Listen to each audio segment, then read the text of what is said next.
Eu espero que vocês estejam bem, que tenham aproveitado as videoaulas e os textos que nós utilizamos na disciplina. Nós agora estamos numa fase final desta primeira etapa. Nós ainda teremos uma outra etapa, mas nesse momento eu gostaria de aproveitar esta aula para conversar um pouquinho com vocês sobre algumas questões que nós já tratamos nas outras videoaulas, buscando aprofundar um pouco mais e tentando trazer também algumas questões novas para que nós possamos pensar, sofisticar, burilar e, na realidade, qualificar o projeto de pesquisa que vocês estão se preparando para escrever. Ora, o que nós vimos é que o projeto de pesquisa é uma parte essencial para a elaboração de um bom trabalho. Não há possibilidade alguma de nós seguirmos o modelo antigo e fazermos monografias, dissertações e teses da nossa cabeça a partir de um sumário. Nós dependemos de um planejamento. Mas um planejamento não é apenas cumprir as etapas e os requisitos que são estabelecidos nos manuais de metodologia da pesquisa. Na realidade, nós precisamos saber que a questão mais importante de um projeto de pesquisa é que ele seja absolutamente coerente, que ele tenha uma concatenação em todas as partes desse projeto, que as partes do projeto dialoguem, que todos esses elementos constitutivos do projeto estejam em uma sintonia fina. Nós temos que ter uma harmonia entre todas as etapas do projeto. Tem pessoas que fazem um bom título, um bom problema, mas às vezes não fazem os objetivos que sejam coerentes com esse problema. Não fazem uma metodologia que se adeque ao alcance daquele problema ou ao alcance dos objetivos formulados. O que eu quero dizer para vocês é o seguinte: nós precisamos de ter um bom projeto de pesquisa para podermos fazer uma boa monografia, um bom trabalho final.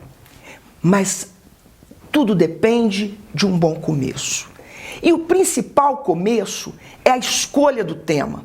Nós temos que escolher um tema, como eu já disse em outros momentos, um tema que tenha a ver com a nossa realidade, um tema que nós dominemos o discurso, a linguagem, para que nós possamos nos aprofundar e não fazer um trabalho raso. Qual é o problema de escolher um tema?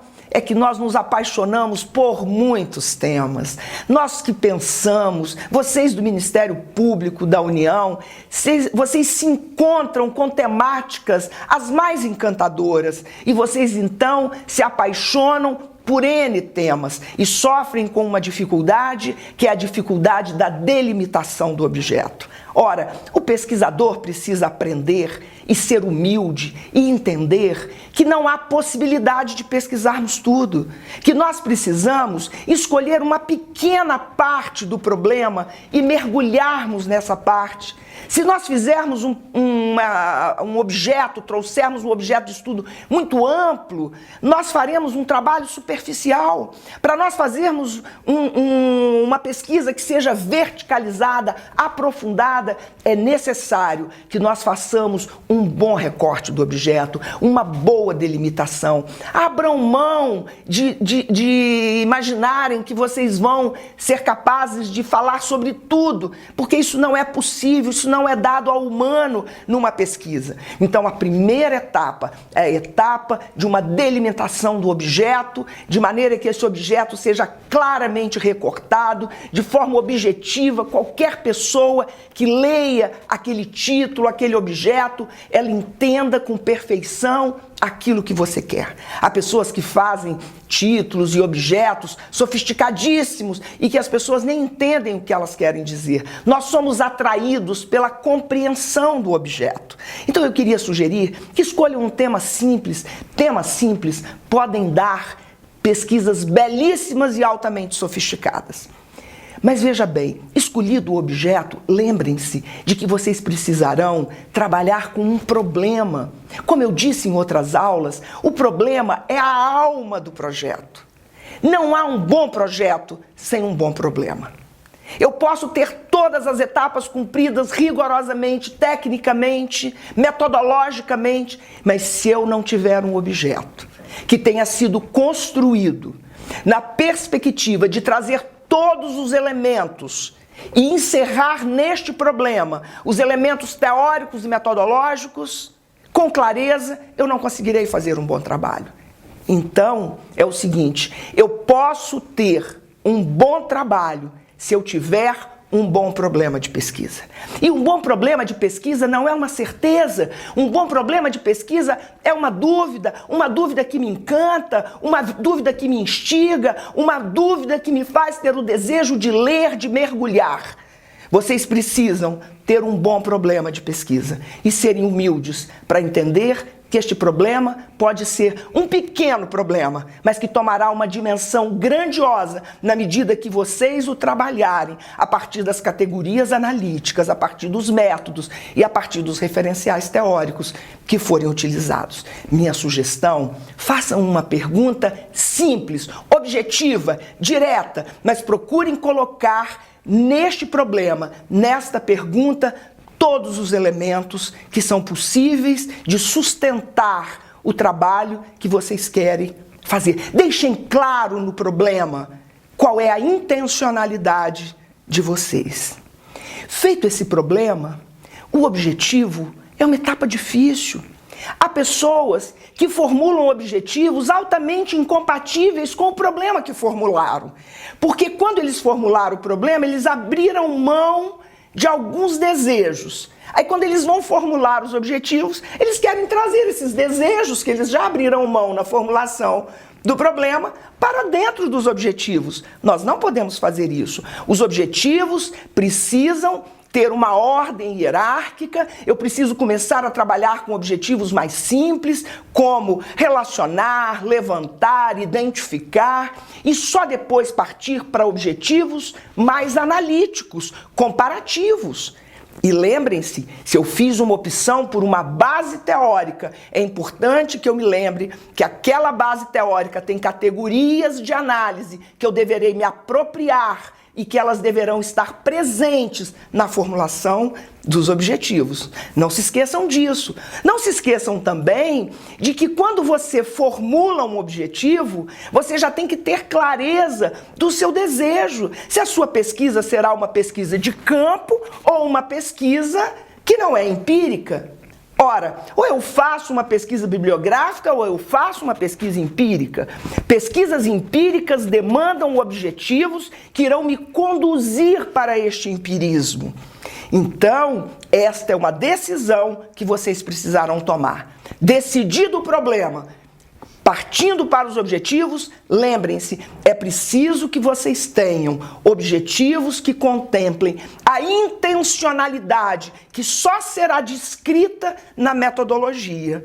Então, objetivos, como já dissemos e estou recordando, precisam ser tópicos formulados com verbo no infinitivo, tem que denotar uma ação e eles têm que ser uma ação para cada objetivo. Eles têm que ser factíveis, eles têm que permitir a sua execução e não ser um conjunto de objetivos díspares do problema. Feitas essas considerações iniciais que nós estamos recordando das aulas anteriores e dos textos, eu queria dizer a vocês o seguinte: olha, quando vocês escolherem um tema para ser o tema de investigação de vocês e um problema, lembrem-se das linhas de pesquisa que a escola já escolheu. A escola já definiu. Há linhas interessantíssimas definidas pela escola e que estão postas para vocês dentro desse curso. Vocês podem discutir o tema que quiserem, mas, claro, vocês têm que pensar numa perspectiva do Ministério Público da União e os direitos fundamentais. O papel do Ministério Público na efetivação e na garantia dos direitos fundamentais. Dentro disso, vocês podem discutir movimentos sociais, vocês podem discutir sociedade e trabalho, vocês podem discutir políticas públicas. Há uma série de temáticas que vocês podem, a partir do desejo de vocês, tentar enquadrar dentro das linhas de pesquisa da escola. Isso facilita o processo, isso dá aderência à escola Isso possibilita o futuro de vocês na construção de uma linha de pesquisa para um futuro mestrado, para um futuro doutorado e assim por diante. Pensem na vida de vocês nesse momento, nesse trabalho, não como uma tarefa a ser cumprida isoladamente do conjunto da vida de vocês. Vocês se tornam pesquisadores, vocês se tornam pessoas inseridas num processo investigativo que quanto mais vocês seguirem nessa trilha, vocês aprofundarão, solidificarão e darão concretude ao saber que vocês estão iniciando nesse trabalho. Ora, nesse sentido, é importante pensarem que quanto mais vocês se apropriarem das bases teóricas e metodológicas, vocês darão solidão, solidificação, solidez ao trabalho, a este trabalho e aos trabalhos futuros. Nesse sentido, eu queria também dizer a vocês da necessidade de vocês optarem inicialmente por que tipo de trabalho querem fazer. Vocês querem fazer um trabalho na perspectiva quantitativa, na perspectiva qualitativa, ou um trabalho que seja quanti-quali? Essa decisão é de vocês, ela não é nossa. Se você faz uma opção por um trabalho empírico, por um trabalho de campo, se você vai a campo fazer entrevistas, levantar documentos, se você vai fazer observação participativa, você pode fazer a opção que você quiser, mas você precisa definir. Sabe por quê? Se eu me defino por uma pesquisa quantitativa, eu tenho que me lembrar que a minha amostra deverá obedecer a critérios de significância e de representatividade. Todo trabalho que tem uma matriz quantitativa, ele tem que se enquadrar nas exigências da estatística. Eu não defino a amostra a meu bel prazer. Eu tenho diversos tipos de definição amostral. Então eu diria a vocês, se você gosta daquelas pizzas, daquelas colunas, daqueles gráficos, e você gosta de números e quer fazer uma pesquisa quantitativa, nós precisamos na metodologia definir, na realidade, como será feita a decisão amostral. Eu parto de um universo para definir uma amostra, mas essa amostra, ela tem que ser representativa e ela tem que ser significativa. O que é uma amostra significativa? É uma amostra definida estatisticamente. Você vai ter que sentar com o estatístico para definir, ou a partir dos critérios que nós temos na bibliografia que eu passei para vocês, isso está muito claro. Agora, se eu quero fazer uma pesquisa de matriz representativa, eu vou precisar saber que eu teria que ter homens e mulheres na mesma percentagem da população. Eu precisarei dos dados do IBGE para saber quantos são negros, quantos são brancos, quantos são pardos, quantos são... Então, eu preciso ter uma amostra que seja uma representação fiel da sociedade. Isso está nos textos e está na bibliografia que eu indiquei para vocês. Mas essa decisão tem que ser tomada por vocês nessa etapa do projeto, não é depois. Lembrem-se que ir a campo é sempre trabalhoso, mas ir a campo é empolgante. Ver a coisa como ela acontece no mundo da vida é empolgante. Agora vejam bem, se a minha pesquisa é de matriz qualitativa, a definição amostral é muito diferente. Então eu tenho que ter sempre essa perspectiva, pesquisas de matriz, amostras probabilísticas e amostras não probabilísticas. Mas vejam bem, na pesquisa qualitativa, eu precisarei ter um referencial teórico que seja qualitativo. Eu posso ir a campo e entrevistar 10 pessoas ou 15 pessoas, ou entrevistar um número X de documentos sem ter a preocupação com o quantitativo da mesma forma que seria na pesquisa quantitativa. Isso é diferente, nós precisamos entender isso. Pesquisas qualitativas são conduzidas de um jeito, pesquisas quantitativas são conduzidas de outra forma. Autores utilizados para pesquisas quantitativas e há autores mais apropriados às pesquisas qualitativas.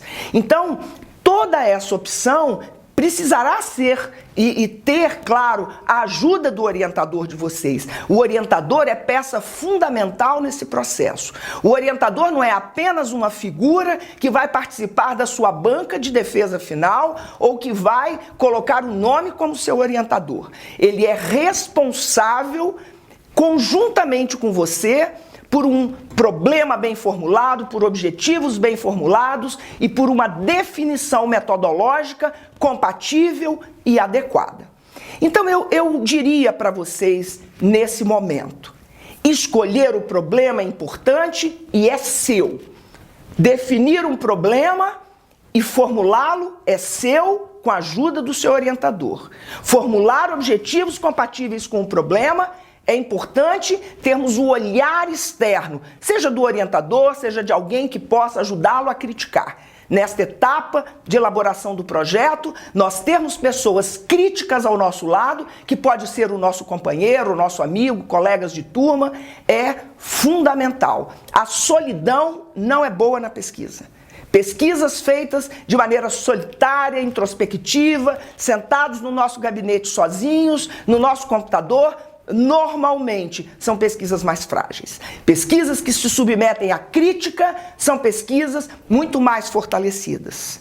Karl Popper, com a sua técnica do falseamento, ele traz essa perspectiva para nós. Quanto mais uma teoria é falseada, mais sólida ela se torna. Eu diria a vocês, quanto mais o seu projeto for criticado, quanto mais solidez e coerência ele terá. Tecnicamente, metodologicamente e doutrinariamente, sem dúvida alguma.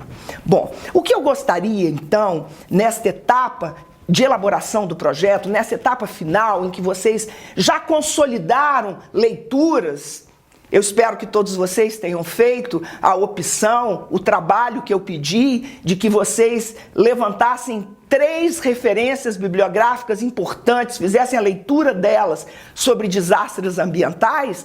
Eu trouxe para vocês uma ideia de que o conhecimento deve ser compartilhado. Eu disse a vocês, levantem 3 bibliografias cada um, mas compartilhem com seus colegas. Imaginem, se vocês são 30, 40, cada um levantar 3, quantas referências bibliográficas nós teremos para a produção de trabalhos sólidos? Quanto mais nós lemos, quanto mais nós mergulhamos, quanto mais nós nos apropriamos do saber e das metodologias utilizadas em outros trabalhos, o nosso trabalho irá se refinar. Não há trabalho bom sem leitura. Não há trabalho bom com 2, 3, 4, 5, 6 textos. Quando nós vamos fazer uma pesquisa, nós precisamos ler 15, 20, 30 obras que possam dar solidez, que possam trazer aportes teóricos para a nossa pesquisa. Ora, aquelas leituras que vocês fizeram sobre desastres ambientais, nós estamos então propondo a vocês um trabalho que será o trabalho individual feito para a disciplina, não é a monografia de vocês, é o trabalho individual. Ali vocês estão fazendo um exercício, o exercício de formularem um problema, de formularem objetivos, de formularem um projeto, para que vocês possam fazer um exercício primeiro, para depois, quando vocês partirem para o projeto de pesquisa, vocês possam então já ter exercitado como se formula um problema, como se formula objetivos, como se define uma metodologia. O que eu quero dizer para vocês é que essa temática dos direitos, dos desastres ambientais, ela é super atual para vocês do Ministério Público da União. Claro que eu estou puxando a sardinha para o meu lado. É uma temática do meu interesse hoje, é uma temática que eu tenho pesquisado hoje. Então, eu gostaria de ver esse tema sendo investigado. Direitos violados em profusão, possibilidades múltiplas de investigação com esses crimes ambientais que nós vivemos, quantas políticas públicas precisam ser revistas, como nós precisamos discutir de novo a força dos movimentos sociais. Nós estamos vivendo um momento político gravíssimo no país, no qual nós estamos assistindo a alma da Constituição sendo desmontada com o desmonte dos conselhos, com o desmonte da participação social, com a falta de transparência nas informações. Ora, vocês do Ministério Público têm um caldo fantástico de temas para pesquisa. Apenas na questão das áreas mais ligadas a vocês, ao trabalho. Quantas mulheres dos afetados em Brumadinho, elas estão ali sem receber o que os homens estão recebendo, que já é pífio. Mas quantas mulheres? Essa questão pode ser investigada por vocês. Por que não? Artesãs que não foram consideradas como trabalhadoras para receber. Olha as questões da desigualdade, olha a questão da invisibilidade, olhem a questão da exclusão, olha a questão do alcoolismo, olha a questão do trabalho, olha a questão das audiências públicas.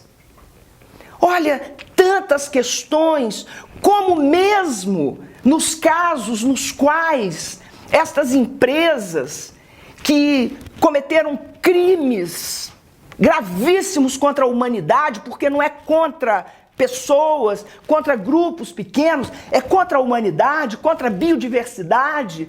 Então nós precisamos pensar na multiplicidade de temas que estão postos a nós hoje, na situação política do país, na situação econômica do país e que estão diretamente ligadas às áreas de atuação de vocês. Eu não conheço todos vocês, mas eu sei que nós temos aí procuradores do trabalho, procuradores federais, eu sei que nós temos aí assistentes sociais, talvez tenhamos profissionais de comunicação, talvez tenhamos profissionais de várias áreas.